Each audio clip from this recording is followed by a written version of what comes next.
Many students lack access to higher education. Breakthrough Sacramento and City Year are two organizations working to prepare underprivileged and at-risk students for college success. Their leaders join me next on Studio Sacramento. At Five Star Bank, community is at the heart of what we do. Every day we strive to have thoughtful solutions for our customers and help our communities prosper. Honest dialogue about the issues affecting the region is vitally important to that prosperity. We are proud to be part of the conversation and hope you'll join in.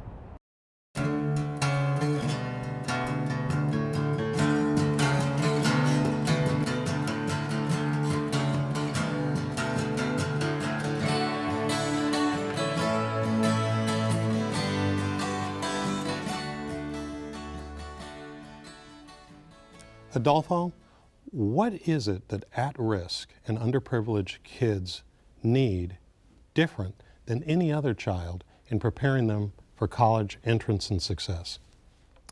I think the biggest difference that at-risk youth need is more mentorship. They lack that support at home because their parents haven't undergone this experience. So that's why it's so important that we bring in other folks to support the students, to help them define the path they want to take and define the steps that they need to get to what their goal may be. How does that work, Jake, with City Year? How do you guys engage? So to Adolfo's point, I don't necessarily know if it's a difference in what students need. It's really about who's providing it. So as an organization, a national organization, City Year has been in Sacramento for the last 3 years and provides full-time mentorship and tutoring. So we have about 60 young people across 6 schools. It'll be 7 this year. Who do full-time mentoring, tutoring services in the areas of coursework, attendance, and behavior. And so I think that day in and day out daily contact and mentorship is no different than potentially what any student needs. It's just, again, we're an outside resource providing that as opposed to in some other district or some other student getting it maybe from a different place. When a child comes from an experience where no one has gone to college, mm-hmm.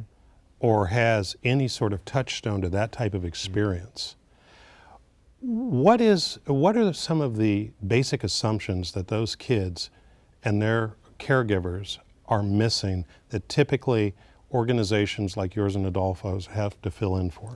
Well, I think if you look at Sacramento County, if you look at just Sacramento County alone, you say on average about 25% of this county has educational attainment level of at least a bachelor's degree. If you look in the communities where we serve, it's only about 8% of— 8%? About 8%, exactly. Only about 50% have actually graduated high school. So if that is your trajectory and that's what you understand as a young person, we have this world-renowned top agricultural university right at UC Davis, but if you've never crossed the causeway to see it, how do you understand college as a young person and even setting yourself up to go on to a 4-year university? I got to come back to something, gentlemen.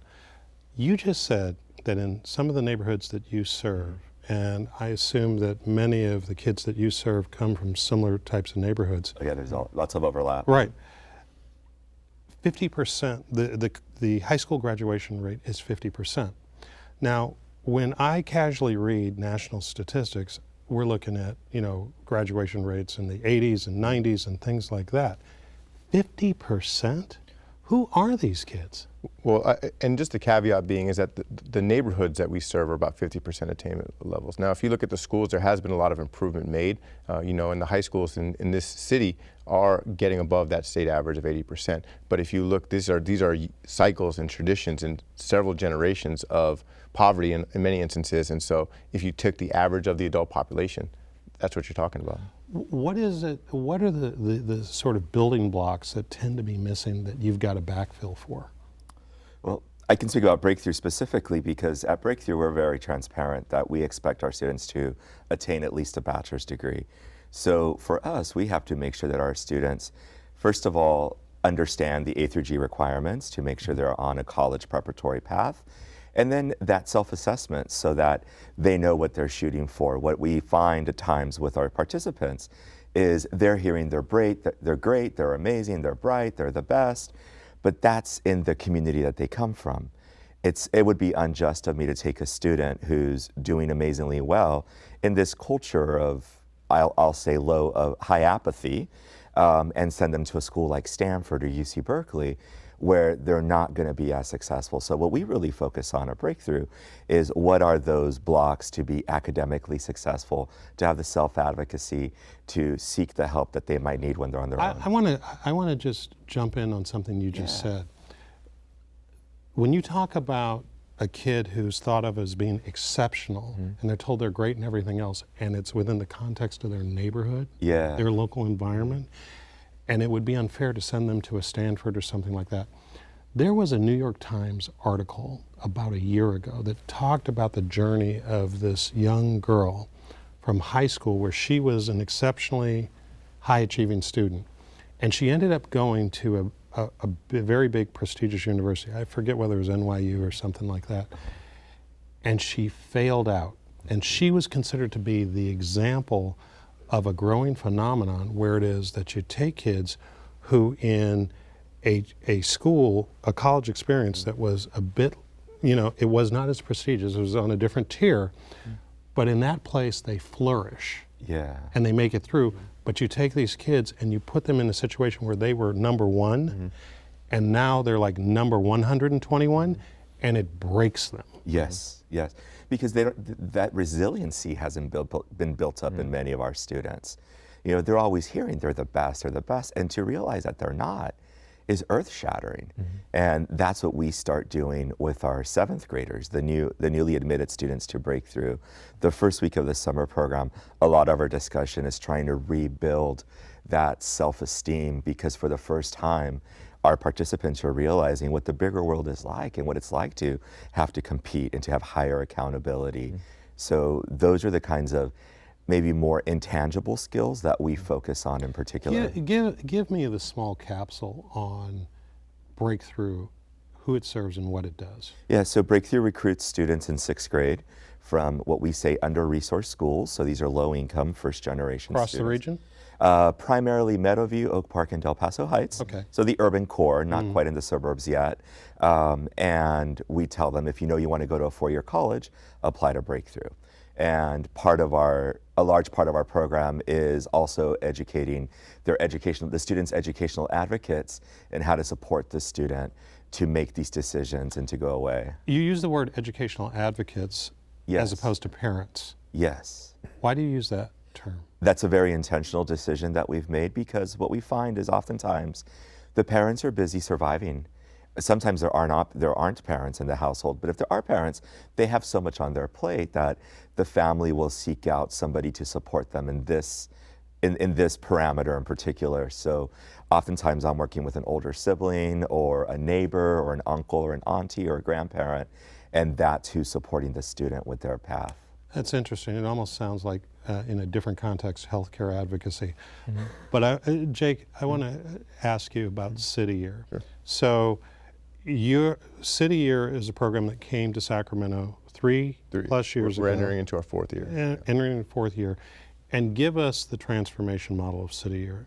Sure. So our transformation model essentially is focusing on what we call early warning indicators, which are areas of importance that we know that if a student is not on track by the time they're in 9th grade in these 3 areas, which are attendance, behavior, and course performance, that they're 75% less likely to graduate high school. So our core members, our young people who are 17 to 24-year-olds who dedicate a year of service back to the city, that's why our name is City Year, spend full-time year in under-resourced schools, very similar to Adolfo's schools as well. We're in primarily Oak Park, South Sac, and CV Circle, and they're there each day working with the entire school, but with a specific subset of students who are getting one-on-one in a small group, what we call intervention, or time spent with students, mentoring and tutoring. We serve students K through 12, but focus that targeted support around 3rd through 9th graders who need extra support to get back. So what are your results? So after completing our 3rd year in the areas of attendance, we've been, and we have great school partners, I have to mention that, we've been able to retain our attendance rates up at 95%. We've seen a 30% reduction in issues of behavior suspension. We know the kids need to be in school in order to be able to learn. And then we've seen about 80% of students show improvement in terms of course performance. We actually were lucky enough to have the highest performing middle school in the entire City Year network in terms of literacy improvement. And we're, like I said, we're a national network. You're kidding. Which school? Fern-Bacon Middle School, which is down in the South Sac area. We saw 70% gain in student performance and outcomes in literacy there. Those are where, those are the types of results I think that they come because of great partnerships with our schools, but I think it also has to do with the consistency of our programs. I think in both of our instances, we're working with students every day. They're not flash in the pan programs. It's not a weekend event. It's not we're here for a week and then we'll see you next week. We're there every day working with students, and that consistency and going back to the character building elements of it are incredibly important in terms of the long-term trajectory for students to be successful beyond high school. I actually want to touch on this whole character issue because it's a common thread that runs from both of your comments. On the issue of character, there's some who would say, just drill these kids, make sure they know their times tables, make sure that they know how to spell and can write a clear sentence. Character, like music appreciation, are secondary or tertiary issues. Why are you all so focused on the issue of character? We really focus on character because that's what sustains the success of the students, I think. What do you mean? It's one thing to teach the students the nuts and bolts to do a profession. It's one thing to teach them, the reading, writing, and arithmetic, we can say. But if we want them to really flourish when they become adults and to become active members of our community, for example, we have a partnership with California Musical Theater, and every summer we take our students to the theater. Some people have argued, why are you taking critical instructional time and exposing students to the theater? But we want our students to be patrons of the arts when they graduate from these selective colleges they go to. We want them to invest in the social fabric of our society, and that's more than reading, writing, and arithmetic. So to take assessment of what the student's experience is, to own that experience, and then to shape that experience as they want, that's character. And somebody needs to have these conversations with the students. And unfortunately, counseling is so challenged in public education that that's where nonprofit organizations like City Year and Breakthrough can come in and partner with the schools to help the students be holistically successful. Yeah, and I think to take just a slightly different thread on that, I think it's also the ability for students to learn how to battle back against adverse situations in that terms of character building. Especially the students that we serve, a lot of them are dealing with very large challenges, and in order to achieve success, non-academic challenges, and so the ability for them to be successful in battling back from adversity. I think that's true for all students, knowing that when you fail, the character building comes in what you do after you fail to try to achieve success. And so if we're going back to this discussion around college and college completion, if you are conditioned at an early age to say, hey, you know what, I'm challenged this first year, my freshman year. I'm not actually understanding what's going on here, but I know that I've overcome adversity in the past. That character piece is going to go a lot further in being that driving force behind the curriculum to get you into the classroom, to push you to learn harder. And so I think instilling that at an early age, celebrating failure as an opportunity to actually achieve success is huge for our students. And I think that's just another element of character building. Have you witnessed in the time that you've been the CEO of City Year where you saw a student who was pretty wobbly on their feet when they came in, and through the experience of the mentorship and the coaching has developed that resiliency, to use your term, Adolfo, and that sort of inner grit that will sustain them through? I think there's two pieces to that. I think there's been hundreds of them. And it's hard because there's individual stories across all of our core members that they could tell you year over year of these students. I think part of it is, to some degree, is we will see. I think that we're dealing with students that are in third grade right now. I want to see how they perform over the course of the next 12 to 15 years. Are they completing college? I hope and I see them show up in a different way. But as Adolfo's mentioned, I mean, again, our students deal with a tremendous amount of challenges, and being able to instill that character building and reinforce it over the course of, from third grade on through ninth grade and then beyond to 12th grade, it is a long process. And I think that's when we go back to speaking about the communities that we're in and the graduation rates of those communities, these are generations and it takes time. So we will see. We will see how they perform 10, 12, 15 years, how they enter the workforce. The verdict's still out a little bit. I see it in the short term, but I want to know what that looks like over the course of time. And I think it's important to add that we talk a lot about social justice at Breakthrough. And for us, social justice or equality isn't expecting the same of everybody, because everybody brings different gifts to the table. So what I always tell my staff is, let's give everybody the same level of energy, but and push all of our participants. But it would be unfair to expect everybody to go, to X university, because everybody has different challenges. And one of the things that my staff and I have been focusing a lot lately on is the difference of generational poverty and situational poverty. So we Give us a little bit of so we have students who are joining Breakthrough, but maybe their parents are engineers from the country that they immigrated from. But through the sheer nature of being immigrants, I think of one student whose father is currently a clerk at a gas station. Back home, he's an engineer. So when that student goes home, the conversation that's happening at home, what the student's family is watching on TV, is very different. And the expectations. And the expectations, and just the exposure that the student is being given. Like, this is a family that's going to the Crocker Art Museum on weekends. This young man, this boy, has had a library card since he started reading. We have other students whose parents are drug addicts. So that student is going home to utter chaos in their home. It would be unfair of me to expect the same of both students that have such disparate home environments. Both live in poverty, but we see the path is going to take a very different shape. And within, you both operate nonprofit organizations that Yes. act as complementary resources to our educational system. If you could sit in front of Governor Brown and the powers that be right now and have them invest in one thing that would move the needle for the populations that you guys care about and take care of every day, what would it be? Ooh, that's a good question, because there's so many needs. Gotta pick one. Specifically for us, I would have to say counseling. We really need more counselors in this school. Breakthrough would really benefit, and we would get much better results if we had more of a network or more of a team to tap into.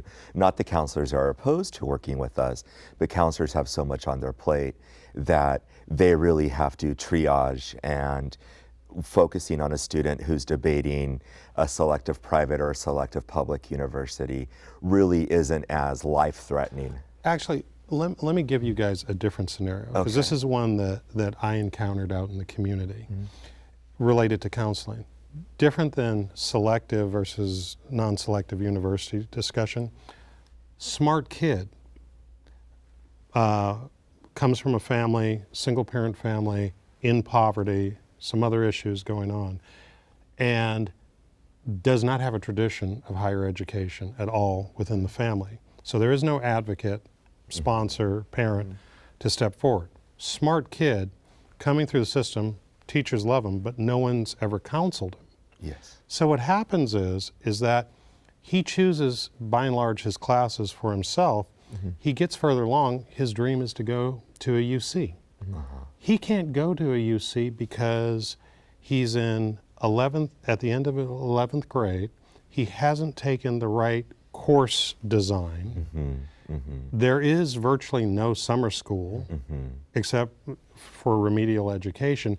And so his life choices, not because of a lack of aptitude, but a lack of having someone to come along and shepherd him through and say, back in 9th grade, here's the plan, essentially has had his life choices at least temporarily narrowed. Correct. How should they be addressing that? And Jake, you still haven't responded to Governor Brown. Well, I think it goes back to investing in results-based programs and effective outcomes. I think there are a lot of things that exist, and there's pockets of very effective programs. It's a matter of scaling those. And actually, Sacramento is unique. We actually were just lucky enough to have a college track, which is a national nonprofit organization based out of the East Bay, come to Sacramento. They've started here in the Oak Park area, primarily working at Sacramento High School, and that's really what their job is. They work with students before they enter 9th grade. They work in a cohort model, and they coach them throughout college completion. Really around the areas of student life, academic life, what colleges they need to pick, preparing them for the cultural aspects of a college campus, as well as giving them financial aid services and helping them along the way. I think, and they've had some great results. Their students are 3 times more likely to graduate college, the students they work with. And so I think that there are things that exist, investment in those, and then alignment between our organizations. If we look at Sacramento, even as a community, there are some incredible organizations, our ability to actually align where, you know, Adolfo and I have students that we're both working with. How are we working together to make sure that we can actually ensure the best outcomes for those students? How are we understanding what a student's going through, sharing that information, where their barriers, and helping to figure out how we resource it as well? So I'd say those would be the biggest areas. We've talked a lot about curriculum and character. We haven't talked at all about money. Where does money and access, you guys can instill the experience, do the coaching and mentoring and everything else. If you're one of those kids that's from a at-risk family or in a low-income neighborhood and doesn't have an internal advocate for themselves, let's say that they go through your program, how are you guys solving for the financial responsibility that comes with college? Well, we are not in terms of having a major role in that as an organization. I think what I can speak to is even with the previous organization that I worked with, where we provided college scholarships to high school seniors, they were primarily for freshman year of college, that first year. And what we found was that there was actually really a larger need for second, third year, fourth year students. Wait a minute. You're telling me that when a freshman gets financial aid and everyone goes yay and celebrates, that doesn't carry all the way through? Well, it gets you into college, and it depends. Every scholarship is different, but many things are for first time, that first year of school. And so what happens is if you're a student and you were able to get to college, maybe you came from a community that didn't have the resources, but you got this scholarship. After year one, you may run a little bit of a balance because maybe your scholarship didn't quite cover all of your costs. Well, now you're going into year two, and that scholarship only extended through year one. And so where do you go beyond that? Are you going to take out a bunch of loans? Can you take out those loans? But you start to look at this barrier to say, you know, my first year of college was kind of challenging. I went to class, I felt like I was outmatched maybe to some degree, and now I'm going to roll over this big debt next year. I got to take out loans. I'm back home over the summer. I'm with my friends. They're hanging out. You know, maybe I'll just go, I'll take a couple classes down the street, but that lack of motivation, because again, going back to that character building, sometimes that adversity seems so overwhelming that the financial aspects of it can be just as discouraging. At 19, I could see how that'd be overwhelming. It's hugely overwhelming, and what we talk a lot about with our students is, last year, case in point, I had a student who was really debating a UC or two private schools back east. Both private schools back east are highly reputable for those who know higher education. He was not aware of these universities. He applied because he earned a scholarship to Sacramento Country Day Schools. He had amazing college counseling from my colleagues at Country Day. And it took months of processing for the student to understand that it was to his benefit to go to Wesleyan University in Connecticut, even though it was a relatively unknown school. And in his social network, he was hearing, why are you going to that unknown school? But through this counseling, he learned that this would best situate him for grad school and for a professional career. And but I have to really stress that it's the importance of counseling, because there are schools that will bait and switch students, and they're just looking to fill seats. Where, for the people at home, who have a young student in their lives that they want to help, give us some suggestions on what they should be thinking about and at what stage, and where do they go? I think I can't stress enough early planning. I get asked all the time, why do you start working with students in 6th grade talking about going to college? Because we've learned it takes 6 years to educate the families so that everybody is on board. 6 years. 6 years, yes. And so early planning is the most important thing, I think. I would go back to this, early planning and this idea of the investment of higher education. I think if you look in 1965, the difference between having a college degree and a high school degree was roughly $7,500 a year. Now, when adjusted for inflation, I think in 2014, they said that's $17,500 a year. So that gap has grown. If you look at a community like Sacramento's and say that 25% of our population in Sacramento County, which is actually the lowest of the 3 major counties, has a college degree. I mean, imagine if we move that needle just 5%. I mean, you're talking about $1.5 roughly trillion in earned wages. Where would you suggest that people go? I think that like I said, there are a number of resources in this Kick community. them off. I think. Sure. Well, I think even in terms of our programs that exist currently in a couple of different schools, primarily in the South Sacramento Oak Park area, I can't actually necessarily speak to. Well, so you mentioned college track, city year, breakthrough. Any place else that you suggest that parents go? Yeah, I think UC Davis, for example, has a whole suite of TRIO programs. Those are federally funded educational equity programs. The challenge comes up that you have to be at particular schools to go into, even with our programs, for example, there are geographic boundaries.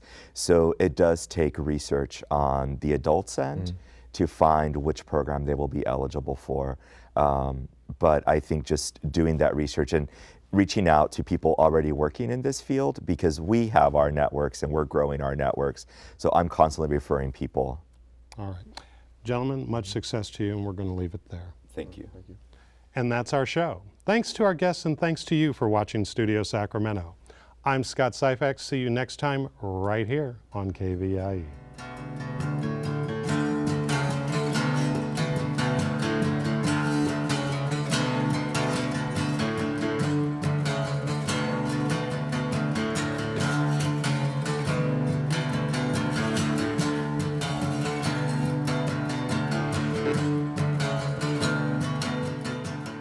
At Five Star Bank, community is at the heart of what we do. Every day we strive to have thoughtful solutions for our customers and help our communities prosper. Honest dialogue about the issues affecting the region is vitally important to that prosperity. We are proud to be part of the conversation and hope you'll join in.